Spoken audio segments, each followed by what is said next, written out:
भाई बहन लड़कन सब कोई के राम राम नमस्ते सलाम। आज हम फिर से उपस्थित बाती हस्ती मस्ती समाचार लेके। आज है अक्टूबर के 23 तारीख 2021। समाचार पढ़े से पहले हम मांगिला उ लोगों के जेकर घरे कोई के मृत्यु भइल है शोक सहानुभूति प्रकट करे और यही मांगिला बोले कि भगवान से प्रार्थना करो कि तू लोग के शक्ति देवे ई महान दुख सहे के खातिर।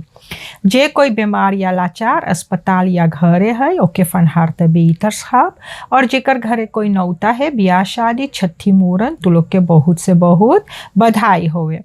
यहाँ से हम शुरू करबे समाचार। तो समाचार में सबसे पहला खबर ई हैगा कि हम आप लोग के बताए रहली कि जोन SPSB प्रोजेक्ट हैगा जोन दालियन हुआ घर बनाई बा नॉर्थ में, तो वहाँ पर झुतना के झुतना मनई लोग जाए के और उ सब घर में हिल के और आपन आपन नाम लकड़ी पे लिख के और घर के आगे सब ठोक दे रहा कि वही सबके घर है और आपन बेदी गद्दा काशी ओसी सब चीज ले जाए के हुआ घर में धर दे रहा कि वही सबके घर है। तो एमन जब बिफे के नेशनल असेंबली के फरहादरिंग रहा तब जब वहाँ पर जब सब कोई सवाल पूछे लगल, असेंबली लीडर सब कोई सवाल पूछे लगल बोले कि का होवे है कैसे कौन चीज, तो फिर प्रेसिडेंट रॉनी ब्रुन्सविक बोले देखो बोले जोन टेक्सास और जोन सॉनी पॉइंट बड़ी सन पहले जहाँ मनई लोग जबरदस्ती कब्जा कर ली रहा घर पे, बोले अबे उस सब चीज में उपाय ना आयल है, बोले उस सब चीज में अबे एक को अपलॉसिंग ना है, बोले अबे तलक उ सब कमा है, बोले हुआ चाहे चिराग लगे पानी लगे कि अबे कहूँ और बोले घर उ सब के नाम पे ना है और उ सब घर दूसरे के देवाई गे रहा। तो वही समय पे एगो कानून बन गे रहा कि दूसरे के खेत और जगह जबरदस्ती ना चाहिए कब्जा में लेवे के। तब बोले अब जब वो कानून बनल है तो वो कानून के मुताबिक अब की जो ब्रुन्सविक है तो इस सब के निकाल के और दाम पे कर सके हैं। तो बोल दे रहा बोले सिपाही गए है हुआ और सिपाही के चाहेगा, बोले सिपाही मौका दीस है और सिपाही बोली से कि तू लोग अपने आप चल जाओ नहीं तो हम लोग आबे हुआ। तो अच्छा हुआ मनई तब्बो रहा ब कि कोनो खबरी है सब जगह कोनो खबरी रहे तो ई सब के भी कोनो खबरी है कोनो बड़का मनई होई तो वो आदमी ई सब के दे से खबर बोले देख सिपाही और सुरजाती सनीचर के आई तो और जने चल गए रहा बाकी और जने रुकल रहा। तो जो लकड़ी पे नाम उम लिखल रहा उ सबन सिपाही ले सहीगा सब चीज बसलाह करी से और जेकर जेकर घर घर गए है और जेके कागज पत्तर ना रहा उ सब के सब चीज निकाल के दाम पे धर दे सहीगा और दाम पे धर के और उ सब के बोली से कि उ सब के चाहिए जितना जल्दी हो सके हुआ से हट जाए और जेके जेके कागज पत्तर सब चीज है तो धले उ सब उ घर के हकदार हैगा तो उ सब के सिपाही छोड़ दीबा। तो जे ऐसे सरकार काम करी जे सबके ऐसने निकारल करी तो कोई के हिम्मत ना रही जबरदस्ती कुछ पे कब्जा करे के। अब देखो अब जोन मनई मरे है जोन मनई गुजरे है कौन ची ली के जा है तो जिंदे पे काहे इतना लड़ाई करे खेत जमीन खातिर। अरे हम समझीला सब कोई मांगे आपन एगो जगह जमीन आपन घर। अरे हिंदुस्तानी भाई लोग आपन किन किन के एक गो काफल कोनो कोनो 4,000 यूरो कोनो कोनो 5,000 यूरो आपन काफल किन किन के उ सब आपन एगो छोटा के ठिकाना बना ली से तो इसने सब कोई मेहनत करके आपन बनाए लेवे।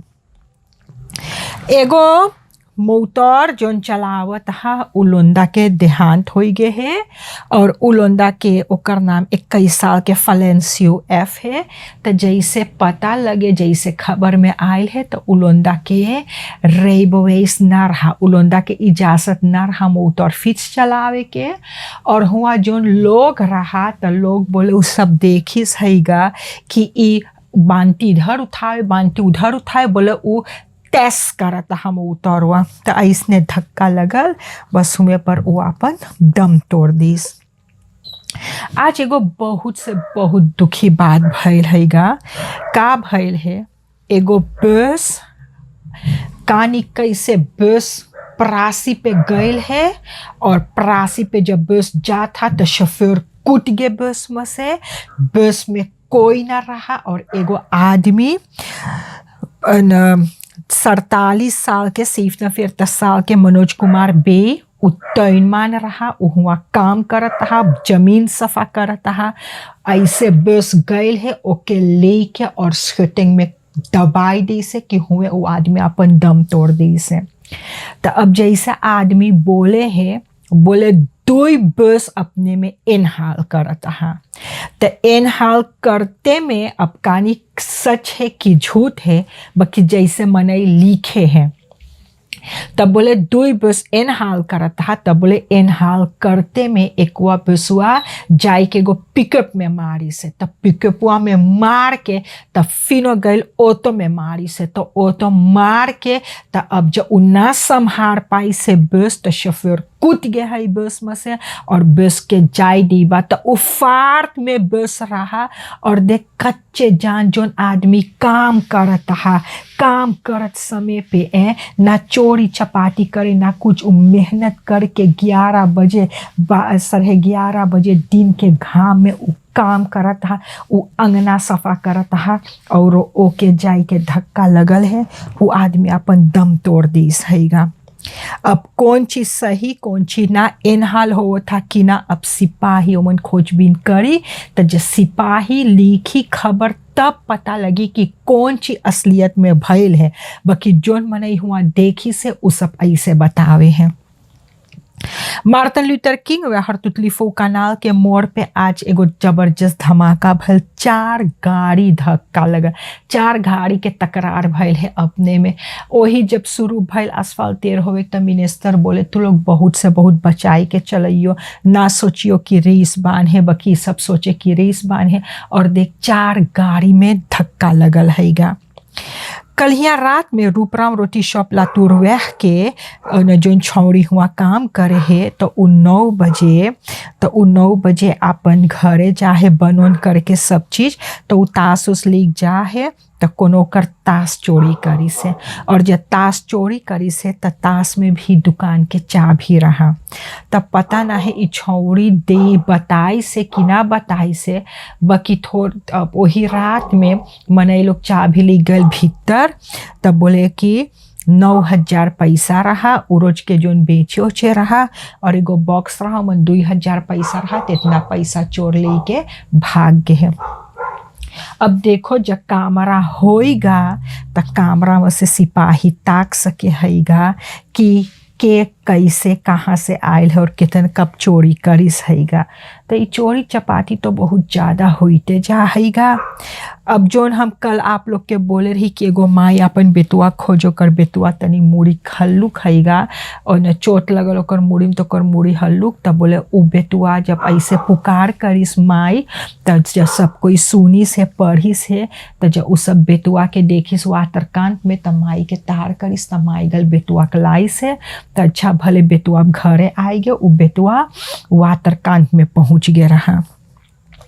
तो कोरोना के बातचीत बतियाई कल यहाँ 6 जने के मौत भइल है 2 जने घरे 2 जने अस्लांस अस्पताल में एगो अकाडेमिस अस्पताल में और एगो निकेरी में मुंगरा मेडी सेंट्रम में और 22 रोज में अक्टूबर के 22 रोज में 170 जने के मौत भइल है और जब से कोरोना शुरू भइल है तो 144 जने ना 154 जने 154 जने 154 जने 597 जने गए रहे कोरोना के दिखवावे 597 टेस्ट और मन में से 198 के कोरोना है 198 जने के कोरोना है वह 33% 33%।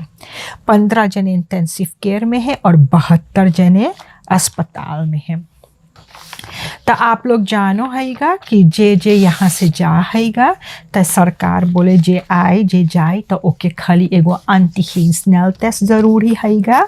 बाकी आज हम पढ़े रहली जैक्स टूर और ट्रैवल के साइट पे तो हुआ लिखल है कि जब मंगियो क्यूरासो जाए तो क्यूरासो तू लोग के चाही एगो PCR टेस्ट और वहाँ पर जाइयो तो तीसरा रोज में तो के फिनो चाही आपन पैसा भर के देखवावे कि कोरोना है कि ना। तो जे जाए क्यूरासो तो तू लोग जाने रहियो। यहाँ तक है आज के लिए हंसती मस्ती समाचार। जो भूल चुक हुई क्षमा कर दियो। जिंदगी बाकी रही तो सोमवार के मुलाकात होगा। सब कोई के राम राम नमस्ते सलाम।